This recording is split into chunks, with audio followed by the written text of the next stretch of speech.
Hey folks, I'm Tom Vasel. Welcome to Week in Review. This is a series we do every week where we talk about the reviews that we did last week, short summaries of them.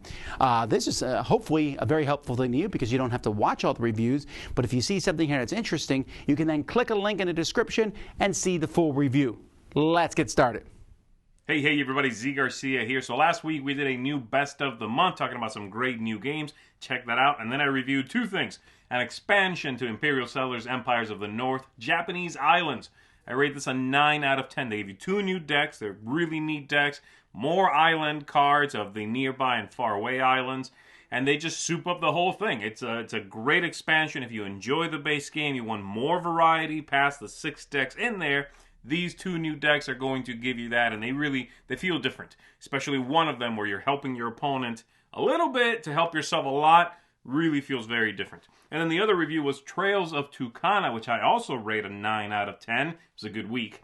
This is a flip and write game. You know, you flip a couple of cards over, you draw something on your own board, and you are connecting things. It's a really clever game. I like the way that it manages to give you a bunch of options, manages to make everybody sort of pursue different paths, but it's tight, it's interesting. There's a couple of scoring rounds in there, so if you do things early, you can score them twice. So that might be a thing you want to go for, or you can just forget that first scoring, try to get things that are really far apart connected for the big points during that second scoring. Really neat stuff.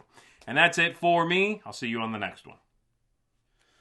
Hey folks, welcome back to another Week in Review. Did 3 videos for you this week. The first one was a review of a game called Big Dig. And this is kind of like a Dig Dug game. If you remember Dig Dug from back in the day, the old arcade game. That's basically what you're doing. You're going to have 3 goals that you're trying to accomplish first, and the first person to dig down into the soil and earth and rock and complete all of those different goals, excavating gems or coins or fossilized remains, those kinds of things. The first person to do that first is the winner. It's kind of like a roll and write-esque. That's the feel that it has, but it's more of a, you choose a card, you put that pattern into your player board, and then you continue. So I gave this a 7 out of 10 because for a filler game, I did enjoy it. It only takes about 10, 15, maybe 20 minutes. It can go a little bit long if people kind of worry and stress a little bit too much about what card to take.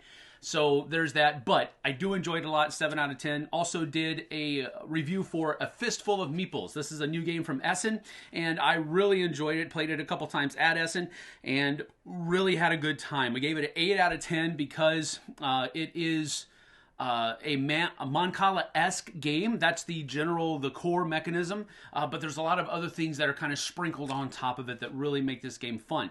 And the Wild West theme just kind of helps it along that path. So 8 out of 10 for A Fistful of Meeples. Check that one out. Then I also did a some assembly required video for the World Tree that comes in Yggdrasil Chronicles. Also a new game from Essen. We unboxed that one and really was kind of jonesing to get it to the table, and I haven't got it to the table yet, but I wanted to put the World Tree together, and so I figured why not make a some assembly required video out of it. So you can check that out if that interests you. But that's it for me. Thanks for joining us. Let's get back to the rest of your review. Alrighty, so first for me is Latice, Hawai'i. Beautiful components. But I just found this to be extremely lucky and just not that interesting of a game. Pretty abstract game, but it wasn't for me. Pegasus, this is for kids, matching a pig shark with a shark pig, or a giraffe gator with a gator giraffe. You'll have to see the review, but it's kind of a matching game that's a little bit different and fun artwork. Rocket Squad, another fun game for kids, as kids get rockets together and try to launch them, cardboard box rockets. Sparkle Kitty, another kids game here. This one is basically kind of Uno with some extra things, some fun artwork, really good production values. This one just went over really well with my kids. Wayfinders. This is a game in which you have an airplane and you're going around building airplane hangars. A nice medium weight game in which it's going to be different every game, and you're trying to figure out kind of like a puzzle in a sense of the best places to go and place airplane hangars and islands and score them, and placing workers and removing them.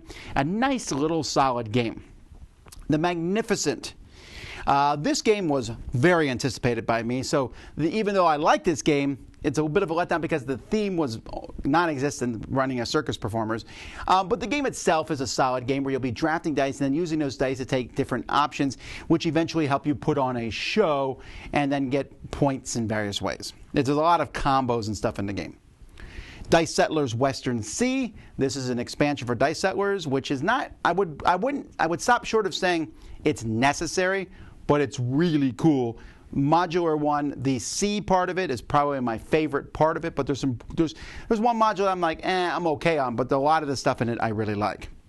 Smart 10, a pretty solid party game. I'm always looking for new party games that kind of are easy for people to get into. This one has a shelf life in a sense because it's trivia based, and so you're going to go through all the cards, but it works really well. Reminds me of a game in the past called Smarty Party. Azul Summer Pavilion. Z joined me for this one. We both really enjoy this game, and in fact, I would not be surprised if this rating eventually rises. This may become my favorite of the different Azul games that are out there.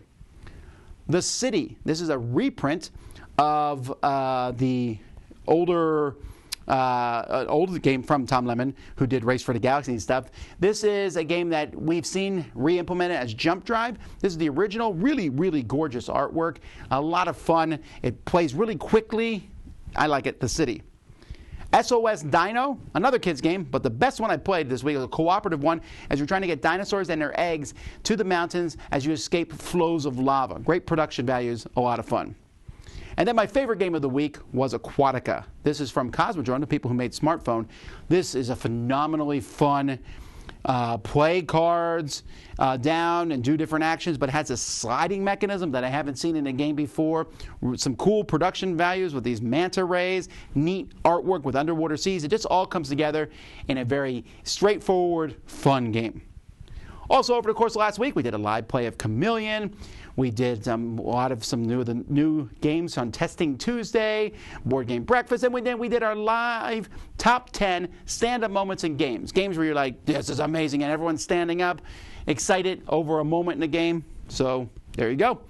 Until next time, I'm Tom Vasel, and you've been watching Look Back, or Weekend Review, on the Dice Tower.